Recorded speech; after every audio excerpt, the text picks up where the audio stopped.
Hi everyone, welcome to Bible study. Tonight we're going to be talking about how to be confident in every situation or place that you find yourself in.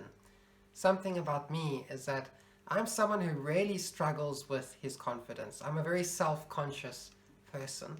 Looking back on my long 20 odd years of life, there's been many moments, situations, places that I've missed out on some really good opportunities just because I've been very self-conscious. I'm even looking back and thinking right now of times where I could have done something a lot better if I just had the confidence to approach it, or I could have actually succeeded where I failed, and the only difference there was my confidence. My confidence levels are really, really low for some reason. So I thought, well, why not do a Bible study on this? How do we be confident people within our Christian belief? And I think this is something we all struggle with. I'm sure there's a whole bunch of us that struggle with body image issues. How do we be comfortable or confident in our own skins? Many of my friends when growing up, they wouldn't take their shirts off at the swimming pool because they're so afraid of what people would think of how they looked like. Many of us are very self-conscious with our academic ability.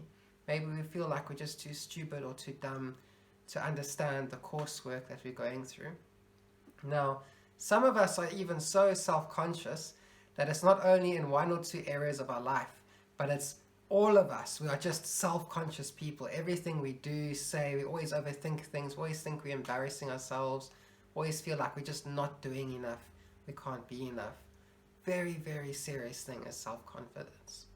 Well, fortunately, the Bible has got an answer for us. There's at least a solution that we can see in Scripture that can help us overcome our issues of being self-conscious. The answer is found in Psalm 23. The songwriter says, "You, O God, prepare a table for me in the presence of my friends." Right? No. "You, O God, prepare a table for me in the presence of my family." No, wait, that's still wrong. "You, O God, prepare a table for me in the presence of my enemies." That sounds strange, right? That doesn't sound like that's what should be in the Bible. "You prepare a table for me in the presence of my enemies." In other words, the songwriter is saying that in the presence of people who want to hurt him and undermine him, that's where God prepares a table, a place for him to relax, to eat, to drink, to have a good time. Funny that we see food cropping up again in the Bible, isn't it? Now, what's awesome there is that this person is so confident to eat and relax in the midst of people who's going to hurt him. And where does this confidence come from? Here's the key. His confidence comes from knowing God. That's what we've got to try and understand within the scripture, is that knowing God brings confidence. You see, he knew who God was. So he knew that if God prepared a table for him, no matter where the table was, no matter what situation the table was in, he could confidently sit down, relax, have a good time, because he knew God was a God who would protect him, provide for him, and look after him. When you know God, you can be confident no matter where you are, no matter what you are doing. So here's the challenge for each and every one of you this evening. You need to think about those places in your life where you are very self-conscious about. As I said, you brought up body issues in the beginning. If you're very confident, self-conscious about your body, it means you have made your body image bigger than God's image of you. See, God's got an image of you. He thinks about you. He cares about you. And you've made your body image bigger than God's image of you, and that's where the self-consciousness comes in.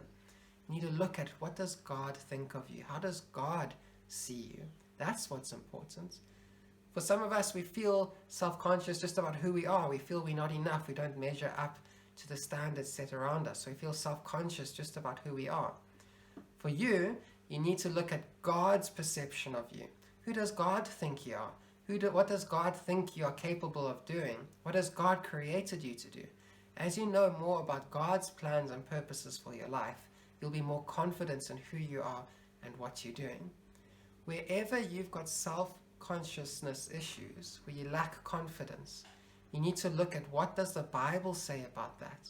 Because the more you learn about God in that area of your life, the more confident you will become in that area.